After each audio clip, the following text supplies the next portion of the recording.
नमस्कार मित्रांनो. आज मार्केटची फ्लॅट ओपनिंग झालेली आहे या लेवलला आणि आपल्याला असं वाटतं की जर मार्केट या लेवलला सस्टेन करू शकलं तर एक मार्केट या लेवलपर्यंत एक चांगला मूव्ह देऊ शकतो आणि म्हणून आपण इथे एक ट्रेड जनरेट केलेला आहे आणि तो ट्रेड असणार आहे आपला जवळपास या लेवलला आणि आपलं टार्गेट असणार आहे एक 60 पॉईंटचं 70 पॉईंटचं आणि आपला जो एस एल आहे तो असणार आहे 30 पॉईंटचा.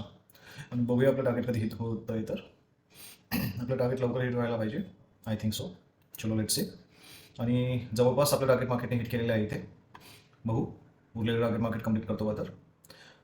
या टाईपच्या लाईव्ह मार्केट ॲनालिसिससाठी चॅनलला लाईक करा, शेअर करा, सबस्क्राईब करा. थँक्यू.